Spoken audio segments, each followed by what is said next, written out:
Hey guys, welcome back to another video. Today, no, we will not be doing the TDS profile series. Just to inform you, it's going to be once a week and it's going to be on Tuesdays. So expect the Demo Man episode to release on Tuesday. But anyways, what I'm discussing right now is some data that I've collected about Tower Defense Simulator. And let's just say it's quite shocking. Now, it'll probably be in the title, so it probably won't shock you, but the results probably will. So, this is the Tower Defense Simulator towers ranked. But usually when people rank them, it's just off their opinions or how they've done while they've played. However, I decided to do something a bit unique because I obviously have my own opinions about the towers in Tower Defense Simulator, but a lot of them have changed recently because of something I was doing. So that is playing every single tower in the game on the same map. So basically what I mean by this, I did Deserted Village, not a map I like very much, which was partly intentional because I wanted to sort of get a new map, but also just because it was the first map I found and I didn't want to have to find like a good one. And was it a pain to find that map over and over and over? Absolutely. But it was 100% worth it because now I have a ton of data. Now, before I get started, I would just like to clarify, maximum effort was put into all of these. So basically what I mean by that is I didn't, barely try with one of the towers and then try a lot with the other one just so that I could skew the data. I tried my best with all the towers, what I would have done if I was just playing a normal TDS game and wanted to get as far as possible. Now, of course, unsurprisingly, the support towers did not do a very good job. The farm, commander, and DJ, which the commander can technically attack, but it didn't do very good, they all ended on wave 10, and I did not even have to test them out individually to figure that out, because of course, if they don't attack, then you can sort of assume. Because I skipped the waves as fast as possible, by the way, just because obviously I want to get to a higher wave, because that's the way to do better. So those three came in last place, but interestingly enough, the Ranger was also tied with them, which honestly isn't too surprising because the Ranger is a very expensive tower, the expensive in the game. So, although it's really good, it fires extremely slow, so that certainly doesn't help. And by the time I was even able to afford it, well, I was basically dead. And then I died shortly after. So that one also got to wave 10. So the four worst towers in the game are the farm, the commander, the DJ, and the Ranger.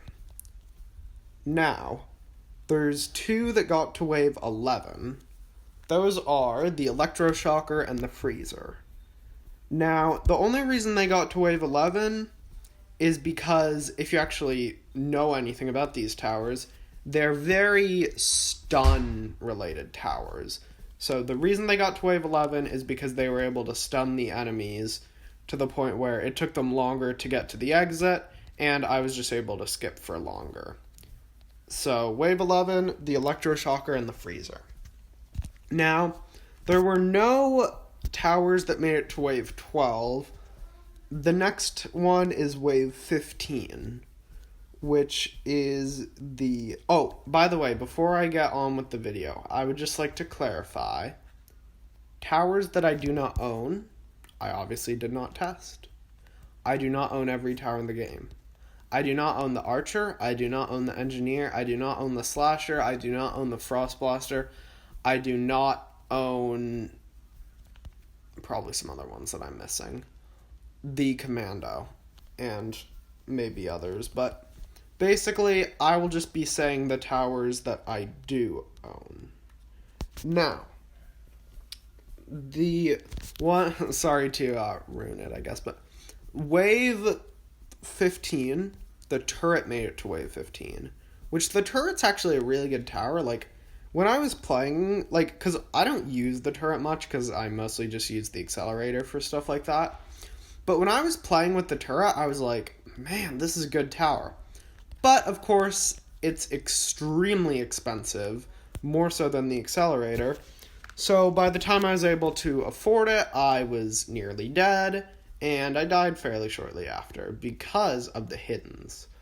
Now, the hiddens are sort of a reoccurring problem because there are some towers that do not have hidden detection, and if they're splash towers, you might be able to, like, get them to damage a hidden tower by, like, damaging another tower, but if they're not splash towers, you're kind of screwed. So that is why there were 5 towers, which is the most out of any to tie for a wave. That is wave 17, and the reason for that is because that is the time when the hiddens got to the end. Like, it's how, like, I just kept skipping, so I wasn't able to skip any more than that until I lost. Those towers, I do not believe any of them have hidden detection, and actually no, I think a couple of them do, but the ones that do have hidden detection have it at a very late level, which obviously I was not able to afford. Those 5 towers are the Demo Man, which is the next TDS tower profile, so I'll keep that in mind. The Mortar, the Pursuit, the Toxic Gunner, and the Sledger. Now, the Sledger is one of my favorite towers, so it's kind of sad to see it do so poorly, but then again, it is kind of weighed down because of the whole hidden thing. Like, if it weren't for the hiddens, the Sledger might have done a bit better, but honestly, probably not, because it's sort of, honestly, it's kind of a support tower, just because of the, freezing thing. So, the Toxic Gunner, pretty solid. The Pursuit, also pretty solid. I mean, really, interestingly, these are some of, like, the quote-unquote best towers in the game, or at least, like, the hardest to get. Like, one of them you need to be level 100, 2 of them are limited edition, one of them you need to be level 75, so really the only one easy to get is the Demo Man. But, as you will see, it's not necessarily the best thing you should buy at that level. Now, one tower made it to wave 18. It probably just was able to do slightly better and then screwed up shortly after. That is the Accelerator, which honestly I expected to do a little bit better because I knew that it would, like, not do very good just because of its price. But I kind of assumed that just because it's really good with hiddens, obviously, because it can detect them at wave 0, like level 0. So it must not have been the hiddens, it must have been something else. But either way, the Accelerator died at wave 18, which probably my favorite tower. The next one is wave 20, obviously none at wave 19, which is the Pyromancer. Now, I do not have the golden Pyro. Oh, I would just like to clarify. I did do golden towers, but the only golden towers I have are the Minigunner and the Crook Boss, so I don't have full data on that. Now, I do not have the golden Pyromancer. Apparently, it's quite good. I do not remember how the Pyromancer died, to be honest. I believe it does have hidden detection, so I think it just got overwhelmed, because obviously the cheap towers in some ways are good when you're doing it with just them because you can afford them quick. But then once you get to the later stages, you're kind of screwed if you're not using other towers. So I'd assume that's the case with the Pyromancer, which is not necessarily the highest DPS tower out there. Now the next one on wave 21 is the Rocketeer. Now, this one is, I guess, an interesting tower because it does do splash damage and it fires extremely slow. But it's also one of the towers I'm, like, I guess the least experienced with. Like, I don't even know if I've used it, like, ever, aside from now. And I just don't know much about it. Like, obviously I've had it, but yeah, that's about it. I mean, it was able to do surprisingly well considering how, I guess, not good it is. or at least compared to other towers. I mean, I have nothing against it, like, personally, but anyways, so the next one is wave 26. That's the next wave where some towers died on. And there's actually quite a few. I don't know why.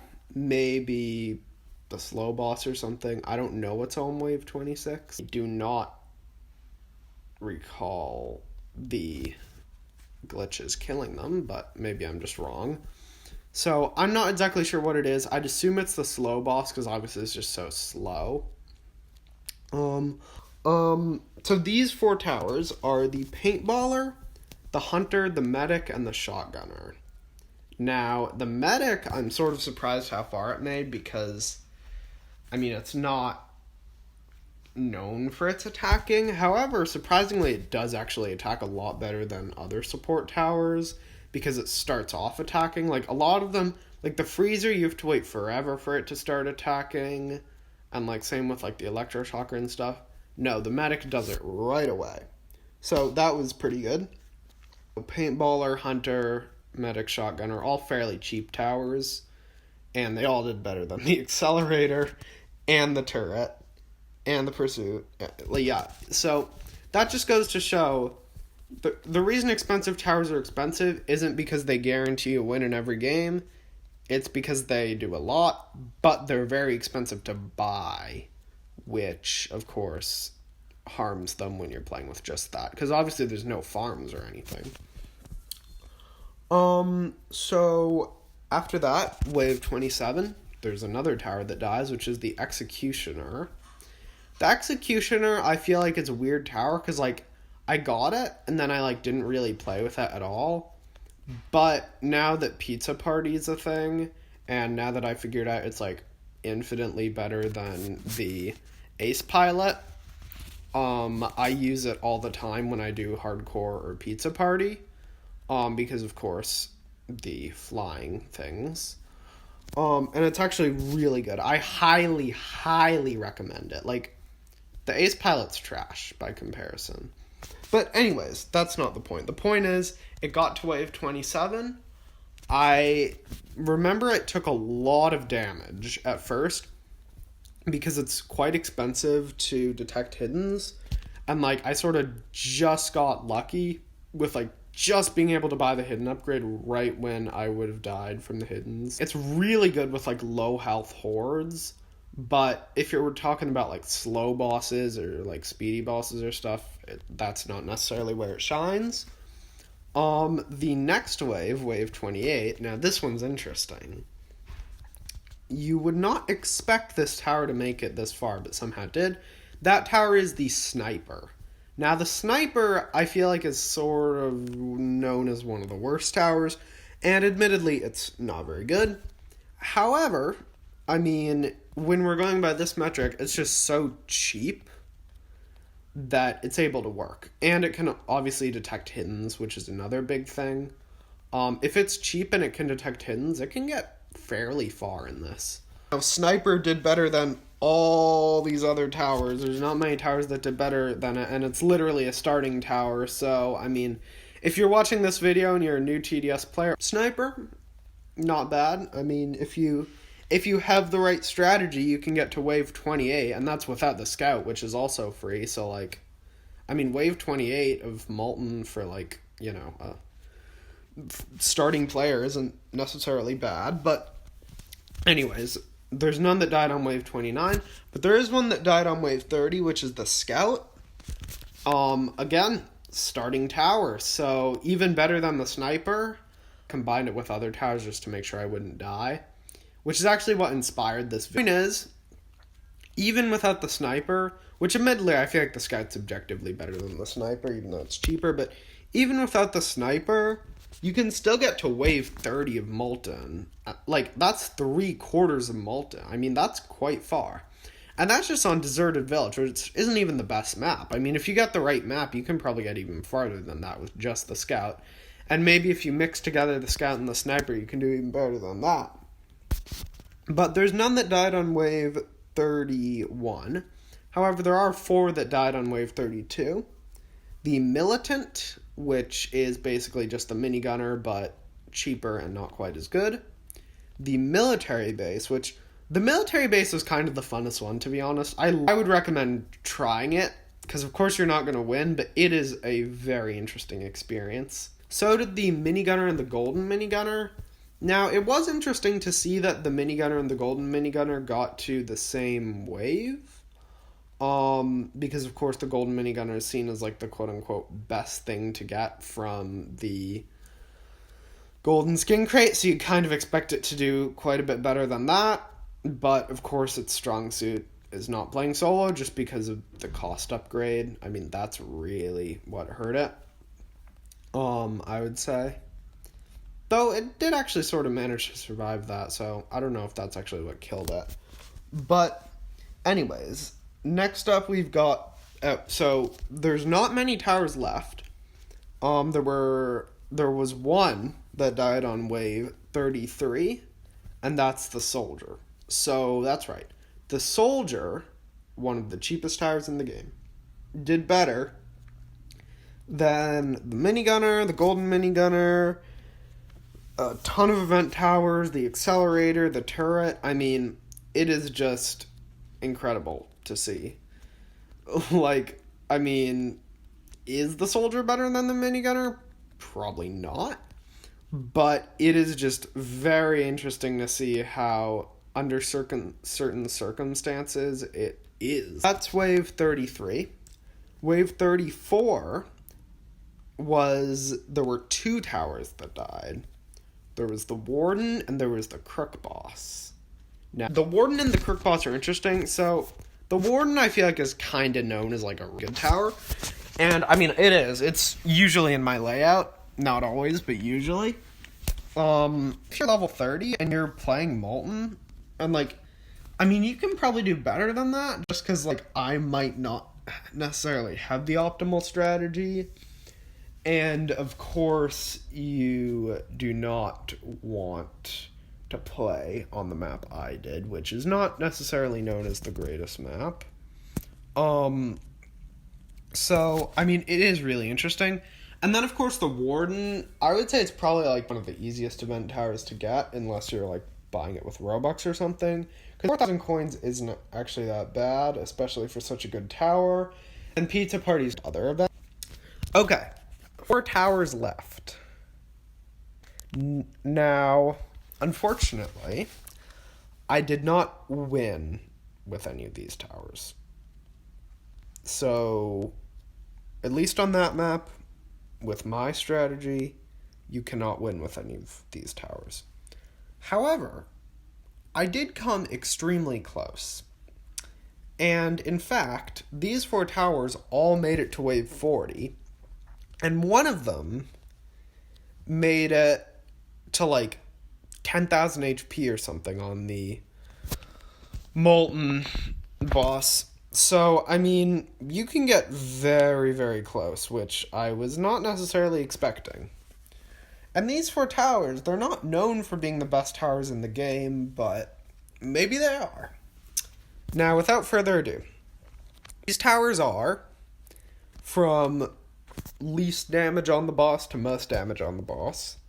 The Golden Crook Boss, which is, I think, one of the most underrated towers in terms of, like, I mean, it's very good, but it really gets overshadowed because people are always like, the Golden Minigunner and the Golden Scout and the Golden Cowboy or whatever, and it's like, and of course there's the Golden Soldier, which everybody hates, but I obviously do not have the Scout or the Cowboy in their golden forms, but I do have the Golden Minigunner, which is considered by many to be the best. Yet despite that, I was able to do 8 waves better with the Golden Crook Boss than I did with the Golden Minigunner. Now, of course, most people, and by most people I mean everyone that's not testing stuff, don't play TDS with just one tower equipped. I mean, that's just stupid. But it is interesting to see because this is probably the most, like, fair and objective way to measure how good each tower is. And I mean, Golden Crook Bus did better than the Golden Minigunner. Now, in third place, we have the Ace Pilot. Now, this one was interesting because earlier I was talking about how the Executioner is much better than the Ace Pilot, but that's only really true for, like, you know, flying enemies. Like, I still stand by that. I do think the Executioner is much better than the Ace Pilot in, like, Hardcore or Pizza Party or something.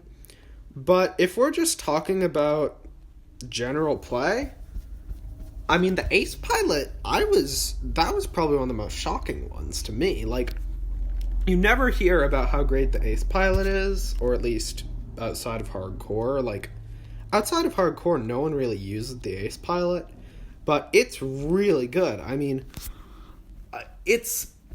to get to level 40, you need a few things. First of all, you need hidden detection, but aside from that, you need two big things, which is you need to be good in early game, mid game, and end game. And that's what the Ace Pilot is. I mean, it's fairly cheap. If you join the group, you can buy it with your starting money, which is what I did. And then you can upgrade it fairly easily at first.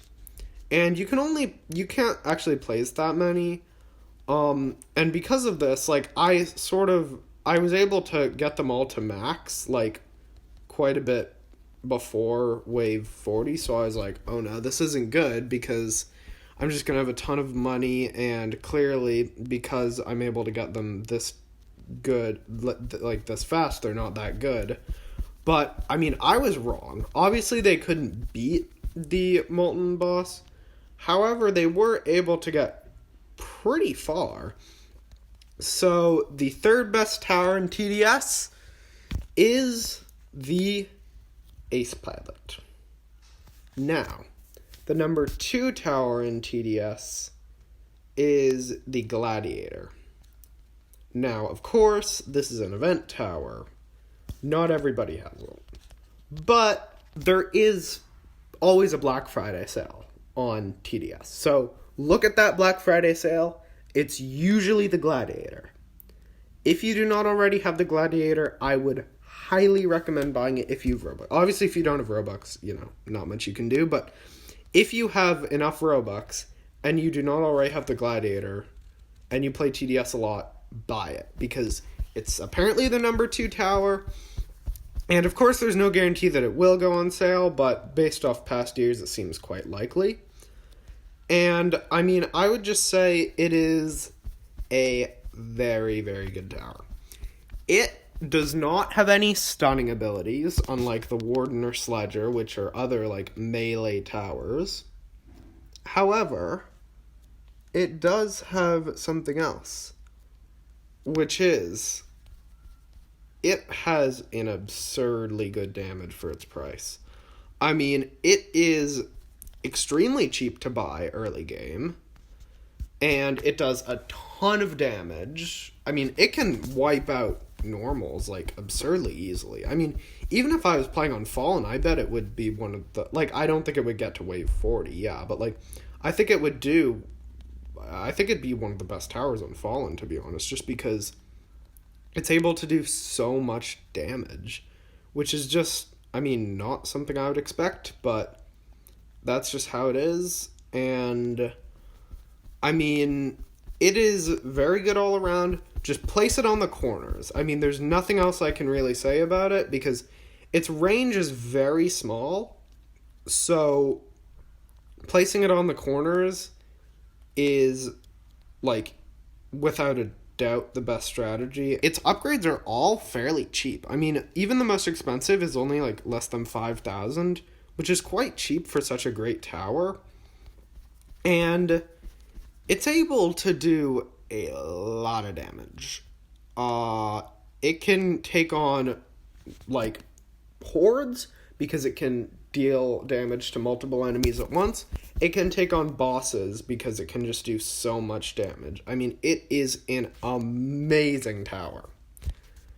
But it's not the best. There is one tower that I've tested that is better.